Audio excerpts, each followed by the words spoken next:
அற்புதமான நீதி கதைகள், சொல் நயம், அந்த வார்த்தைகள் உச்சரிப்பு விதவிதமாக இருக்கும், சுவாரஸ்யமாக இருக்கும், கதை கேட்பதற்கு இனிமையாக இருக்கும், பலமாக இருக்கும், பவித்திரமாக இருக்கும், நயமாக இருக்கும், நடிப்பாக விடலாம். நடிப்பு, இயல், இசை, நாடகம் அத்தனையும் மேடையில் காணலாம். நேரடியாக வந்தார். நேரடியாக வந்தீங்கன்னா அத்தனையும் மேடையில். இன்னைக்கு 50 பேர் உட்கார்ந்துக்கிறீங்க, நாளைக்கு குறைஞ்சது ஒரு 100 பேராவது வந்துடும்.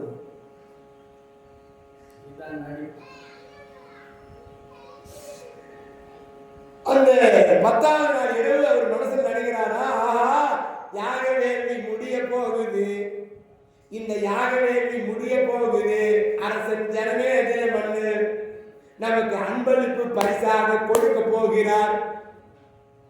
அதை வாங்கிட்டு நம்ம வேகமா போக போறோம் காட்டு வெளியில. அப்படி போகிற பொழுது ஒரு காட்டு வேங்கை புலி நம்மளை துரத்துதேன்னு மனசு நினைக்கிறாராம். கண்ணை மூடிக்கிட்டு மந்திரத்தை சொல்றாரு.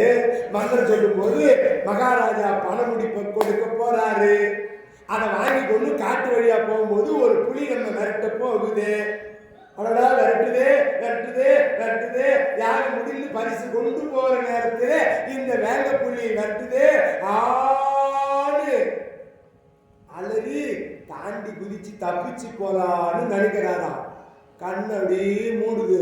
பக்கத்துல இருந்தால் பாரு ஜனமேஜய மன்னன் தர்ப்பு புல் எடுத்து ஒரு குத்து குத்துறாரு. புலிதான் நம்ம துரத்துதுன்னு அவர் எகிரி குதிக்கிற நினைப்பட தாண்டி போயிடலான்னு யாரு நெருப்புல குதிச்சுட்டாருங்க. புஸ்ஸுன்னு சாம்பல் ஆயிட்டார். ஜனமேஜய மன்னன் ஓடுறான். தாத்தா தாத்தா தாத்தா, நீங்க சொன்ன மாதிரியே 10 நாளிலே என்ன பிரம்மத்தி தோஷம் பிடிச்சு போச்சே. பசுவை கொன்றால் பாவம், சிசுவை கொன்றால் பாவம், ஒரு பிராமணனை கொன்றால் பாவம். பசு அஸ்தி, சிசு அஸ்தி, கோ அஸ்தி, பிரம்மஹத்திய தோஷம். கோ அஸ்தினா பசு, பசுமாட்டை கொன்றால் பாவம். சிசு அஸ்தி, சிசுவை கொன்றால் பாவம். பிரம்ம அஸ்தி, பிரம்மனை பிரம்ம அந்த பிராமணர்களை கொன்றால் பாவம், பிரம்மஹத்திய தோஷம். நான் சொன்னனே கேட்டியா?